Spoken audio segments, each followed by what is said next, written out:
Hey guys, welcome back to another episode of GM Fantasy. I'm Paul, and in today's video, we're gonna go over episode 2 of the vlog series for the contract leagues that we got on MFL in conjunction with Google Sheets. Got a little bit of drama on this one, so stick around. So, like yesterday, guys, I made a video on the episode 2 for the GM Charter Fantasy League on League Tycoon with subscribers. This one, we're going to do essentially the same thing, but it'll just be the contract leagues that I've been a part of for the last few years now. You know, it's 4 weeks into the season, 4 games in the books, and I'll basically do the exact same thing I did with the last video. We'll go over the standings, any trades that have been done. We'll take a look at like my path to the championship, and any drama that we've had. And we got a little bit of drama in this one, so if you want to hear about it, stick around. It's juicy. Over here, we'll start off with the standings. This is going to be the FOB contract league, and this is year, I believe, 6 right now that we're doing. So, as you can see here, we got Ricky at first place at 4-0. We got yours truly again at 3-1 in second place. Got Love Handles at 3-1 and Leatherface at 3-1 to round off the playoff teams. And then in the hunt, we got Hurt Season, Funky Town, and Vinny. And to round out the bottom, we got Jelani Likes Tight Ends, Cold as Bryce, and Blitz Ballers. It's pretty well spread out like you would see in virtually any league there. You know, you got a couple teams at the top, some in the middle, and then some in the bottom. And you can see here points for. I think I'm in second place for points for. Only got lost 1. I can't. We'll take a look on where I lost, but it was a heartbreaker if I remember correctly. So yeah. So those are the standings. Let's see here the scores. How we did it. So weekly results. So we'll start here at week 1. So week 1, I faced off against Cold as Bryce, 196 to 159. You can see here our lineups. And the red arrows are basically players that you could have replaced with your bench to have more points. So as you can see here, he only had 1 player he could have improved on. You know, instead of Hampton, you could have put in Henderson. Would have been very minor, so it wouldn't have done anything for him. And for me, you can see here all my wide receivers I could have replaced, and I would have had a better score. But didn't matter. Still had the highest score of the week at 196. So my team was looking good for week 1. You know, Josh Allen obviously helped quite a bit, scoring 55 points. And the rest of my team did pretty well. So happy with that one. We'll go to week 2. Starting off 1-0. And here we go. Week 2, I faced off. Okay, no, this is the one where I just had some bad luck. Okay. So, yeah, I went off against Hurt Season. So I had a really bad week at 139, and he had a pretty good week at 183. Actually, was he first? Yeah, so he had the best week. So he was the number 1 scorer, and I think I was second to worst. Yeah, only one was, yeah, so second to worst scorer. And you can see here, I could have placed, you know, Wandale Robinson instead of, Marvin Harrison or Calvin Ridley, but wouldn't have made up the difference. So I was going to lose this one no matter what. His team had a pretty good week, you know, 2 of 31. He had Jonathan Taylor at 28, and just a bunch of solid scores throughout.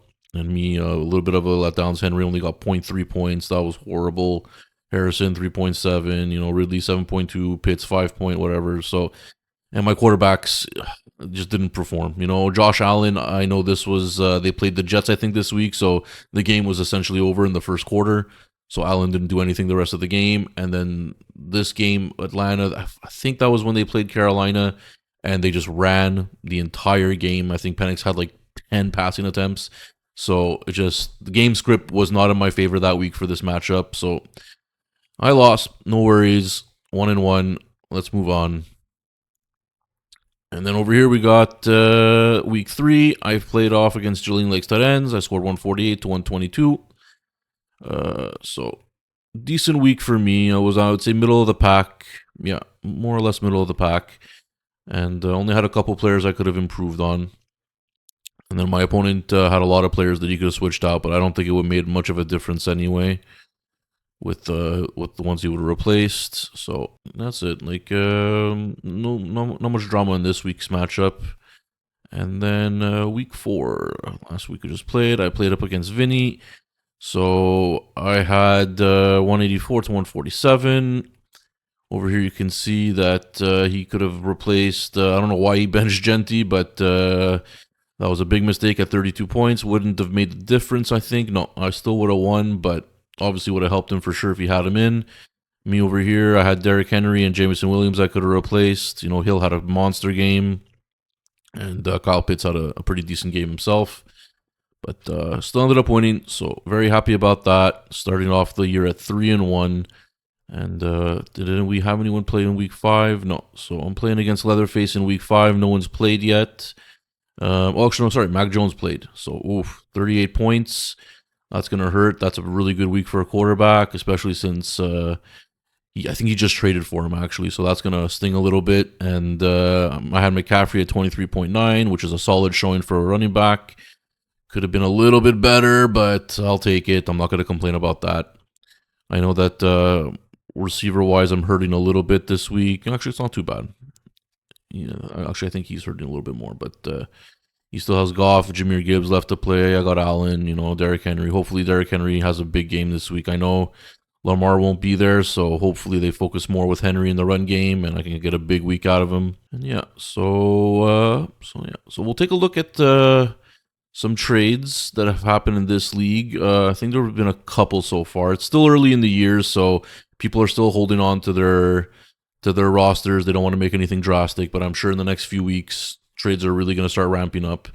I had to make a trade. McCarthy was doubtful and then eventually ruled out, so I needed a second quarterback to play because Penix was on bye. So I made a trade with Blitzballers for Jake Browning. It doesn't show the full trade here for some reason, but I traded for Jake Browning. I sent a 4th and a 5th round pick for Jake Browning. Blitzballers is 0-4. He approached me for the trade and said, hey, if you're looking for a quarterback, I'm looking for some draft picks. And as he's just going to be a 1-year rental, I didn't want to pay too much. So he accepted a 4th and a 5th. So I made that trade and happy about that. Should work out good for both of us. I'll get a starting quarterback for a couple bye weeks if I need him, and he's got just a little bit of extra capital. And then my opponent Leatherface there made a trade to get Mac Jones because Lamar Jackson came out, and I think his other quarterback was on bye as well. He ended up giving up DeAndre Swift for Mac Jones, but he also got a 2nd round pick as well back. So Jones and a 2nd round pick for DeAndre Swift. DeAndre Swift's contract, I don't think it was too outrageous. I think it was only $15 for the next 2 years. So it's a good deal, I think, for both of them. G Funky gets a starting running back, a nice depth piece for a quarterback he wasn't using. He had like 4 or 5 quarterbacks on his roster, so made sense for both of them. So those were the only trades that we've had so far in this league. Nothing too crazy. But like I said, I'm expecting a lot more trades to happen. So also, crazy thing that happened, the drama that we had in this league is the way we have it is we have our contracts on our Google Sheets. And the way one of our league members didn't log things properly and didn't put the penalty in properly, when he started the year, he was technically over the cap. And one of our guys that was playing against him, I think, sniffed it out. And, we have strict rules, and everyone is responsible for their sheets. If there's any discrepancies or violations that are found throughout the year or whatever, you're going to have to eat the penalty that the league dishes out. If people are not sure if their team is under the cap or compliant, they can always ask the commissioners to look it over. He didn't do it. So anyway, it's his fault. And so he was over the cap, and the punishment for him was he lost all the winnings that he's made up until this point. So for the 4 weeks, I think it was love handles, if I remember correctly. So he's 3-1. So the way it works in our league is every week, for every matchup you win $15. If you have the most points of the week, it's an additional 10. And there's more prizes that we dish out throughout the year just to make it a little more fun. It's not just winner takes all. But so his penalty is he'll remain. I think he was 3-1. He'll remain 3-1. So we'll check the standings quick there again. So so he's gonna remain 3-1 because it was technically a minor, violation. It didn't affect anything really too much. But a violation nonetheless. So he lost all the money. So he lost $45 on the winnings he made, and then he also won the week 1 week, so he lost an extra 10. So he lost $55 total, and he's also gonna he's gonna be the 110 regardless of situation. So if he, if he finishes first place and wins it everything or whatever, okay, he stays 110. But if he were to finish like 105, I mean, in the middle of the pack or something and have pick 105, well, it's going to be pick 110. So that's his punishment. So hopefully learned his lesson to be more more attentive to his contracts and add up everything properly. So yeah, so we had that in that league, but no, situation is over now. He's got his cap situation back under control, and moving forward, everything should be fine. So all right, now we'll move on to the next league we got going. This one is the Old Timers League. It's essentially the same format. And over here we got Chiefs Kingdom. Check out the standings here. We got Chiefs Kingdoms at 4-0. This guy got really lucky when he beat me and a couple of other matchups. So anyway, we'll talk about that in a minute. You got Guns and Burrows here at 3-1, Ganja at 3-1. Yours truly at 2-2, rounding off the playoff teams for the moment. And then in the hunt, we got Poker Face, Big Time, and Silky. And then at the bottom, we got Freddie Beach, Cheeseheads, and Epstein Islanders. So we'll take a look at the scores throughout the weeks. So if we go to week 1, I faced off against Silky Johnson, 216 to 186. I had the highest score for the week, so very good start to the year for this league. I had Josh Allen again, 57 points, super strong. I only had 3 players I could have benched to get me more points. Him as well, so there's not much he could have done. I was going to win regardless. I had a really good week. Actually, if you put Justin Fields in, it would have increased by... No, I still would have won. So very happy with week 1, starting off 1-0. We went to week 2. This one was a heartbreaker. I couldn't believe it. And I started celebrating before the game was over. And, that's karma for you right there.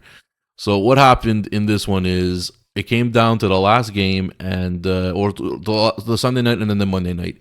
Sunday night, he had Michael Penix going in, and all I had left was Chase McLaughlin, and I forgot how many points anyway, but he ended up only scoring 9 points, so he beat me by 1.1 points.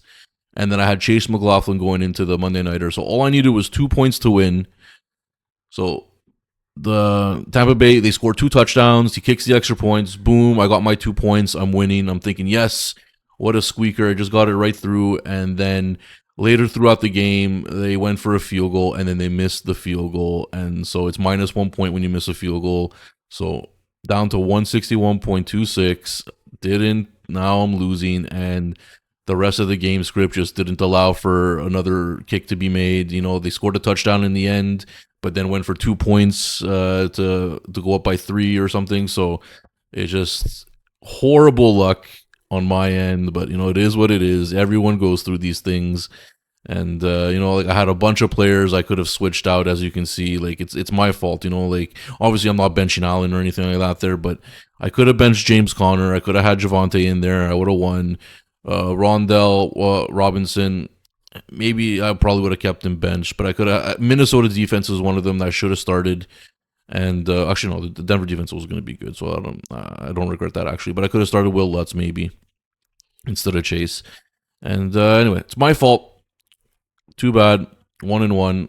Keep going. Now we're going here on week 3. So another heartbreaker against Chiefs Kingdom. So 169 to 172. This one came down to the Monday night game. I had Jahmyr Gibbs versus Hopkins and David Montgomery. And of course, David Montgomery decides to have the game of his career, and it came down to the last run. I was winning, and they should have kneeled it to kick a field goal, or just kneeled it to run out the clock, and the other team just let Montgomery score on a rush from like 20, 30 yards out. So that was heartbreaking to see, because it should have been game over. This touchdown that he got should not have happened. And anyway, it is what it is, Again, over here, I had chances to change my lineup. So Minnesota defense, I forgot who we were playing, but it was a really bad team. I should have put in that defense. Obviously, Chase McLaughlin there. I benched him in spite of last week, and then boom, he gets me 20 points this week. So there you go. Fantasy gods again at it.